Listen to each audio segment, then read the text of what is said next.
لبيك اللهم لبيك لبيك لا شريك لك لبيك إن الحمد والنعمة لك والملك لا شريك لك. واہ، یہ لوگ سب سفید کپڑوں میں کیا کر رہے ہیں؟ ابو، یہ کیا ہو رہا ہے؟ ابو، یہ سب لوگ ایک ہی جیسے کپڑے پہن کر کہاں جا رہے ہیں؟ والنعمة لك والملك. بیٹا، یہ لوگ حج کر رہے ہیں. حج اسلام کا 5واں اور بہت ہی اہم رکن ہے.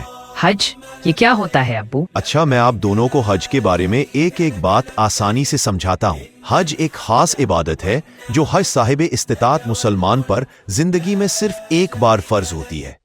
یہ عبادت ہم مکہ مکرمہ میں جا کر کرتے ہیں، جہاں اللہ کا گھر یعنی خانہ کعبہ ہے. ہم خانہ کعبہ صرف حج میں دیکھ سکتے ہیں؟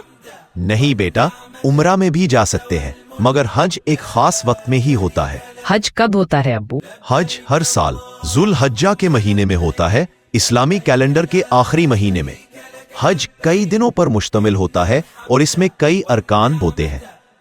میں تمہیں ترتیب سے بتاتا ہوں: احرام، نیت اور تلبیہ، طواف، سعی، منا جانا، عرفات کا دن، مزدلفہ میں رات گزارنا، رمی، قربانی، بال منڈوانا یا کٹوانا، طواف زیارت.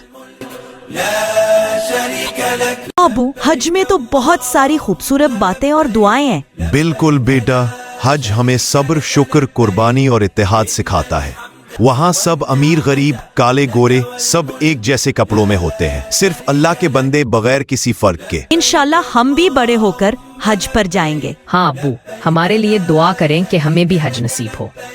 اللہ تمہیں بار بار اپنے گھر بلائے اور تمہارے دلوں میں ہمیشہ اپنے دین کی محبت رکھے. لبيك اللهم لبيك لبيك لا